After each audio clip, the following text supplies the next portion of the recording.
he said, and passed with sad presaging heart to seek his spouse, his soul's far dearer part. At home he sought her, but he sought in vain. She with one maid of all her menial train had hence retired, and with her second joy the young Astyanax, the hope of Troy, pensive she stood on Ilion's towery height, beheld the war and sickened at the sight.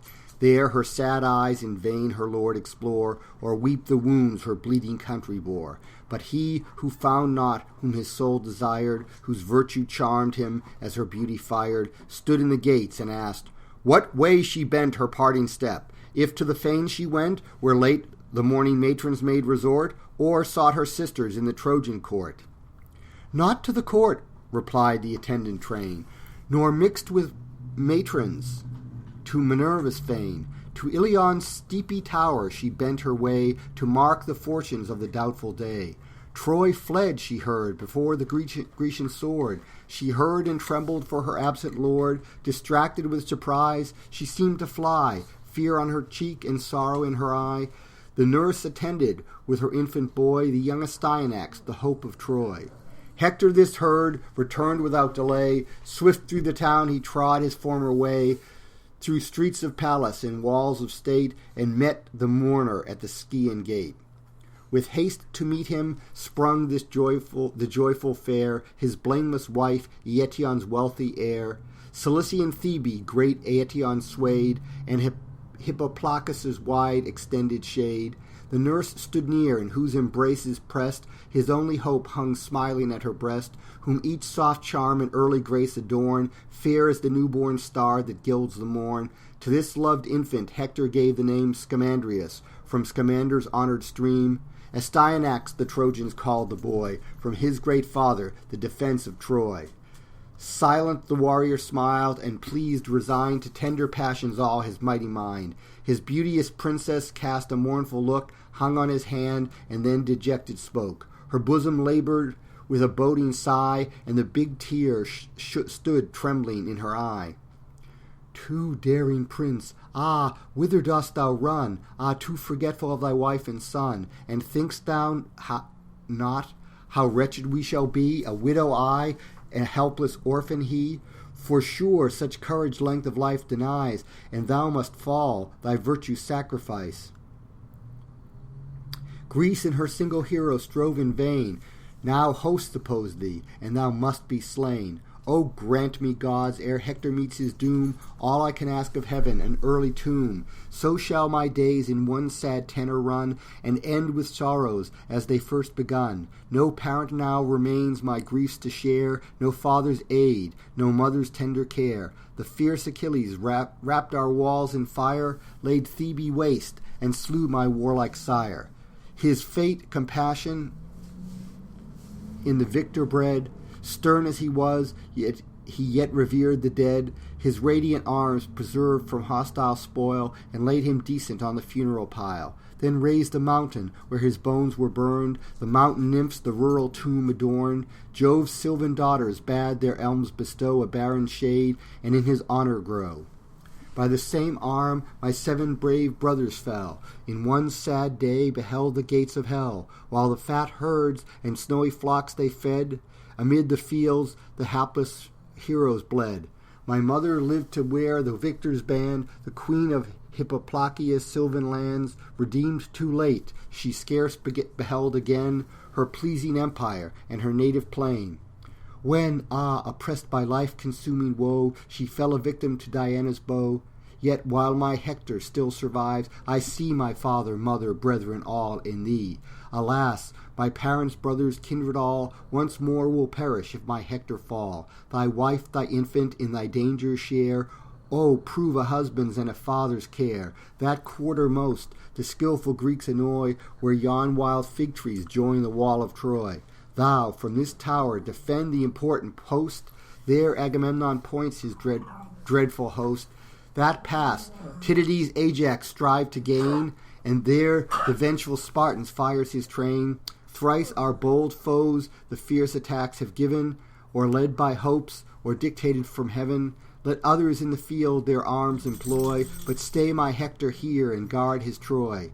The chief replied that post shall be my care, not that alone, but all the works of war. How would the sons of Troy in arms renowned, and Troy's proud dames, whose garments sweep the ground, attaint the lustre of my former name, should Hector basely quit the field of fame? My early youth was bred to martial pains, my son impels me to the embattled plains. Let me be foremost to defend the throne, and guard my father's glory and my own. Yet come it will, the day decreed by fates, how my heart trembles while my tongue relates. The day when thou, imperial Troy, must bend, and see thy warriors fall, thy glory's end. And yet no dire presage so wounds my mind, my mother's death, the ruin of my kind, nor Priam's hoary hairs defiled with gore, nor all my brothers gasping on the shore, as thine, Andromache. Thy griefs I dread, I see them, thee trembling, weeping, captive led. In Argive looms our battles to design, and woes of which so large a part was thine, to bear the victor's hard commands, or bring the weight of waters from Hyperia's springs.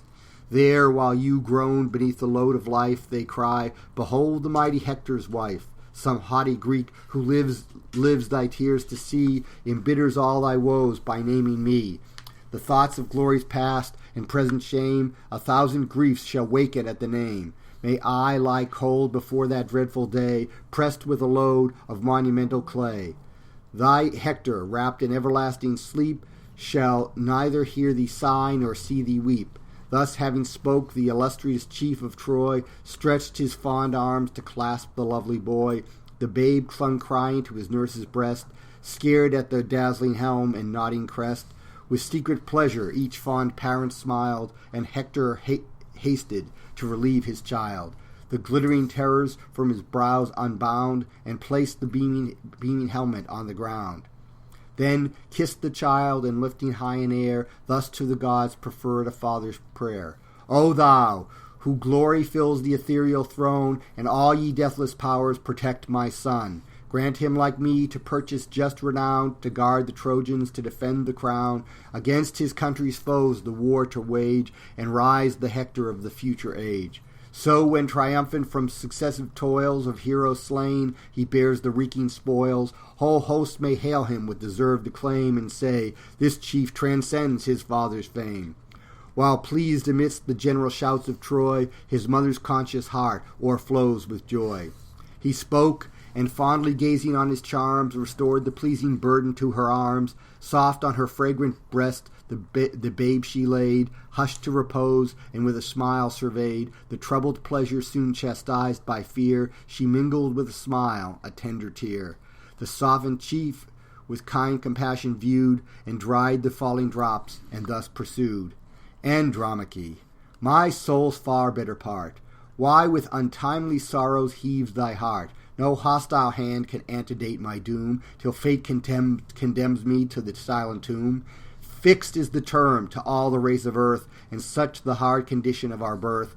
No force can then resist, no flight can save. All sink alike, the fearful and the brave.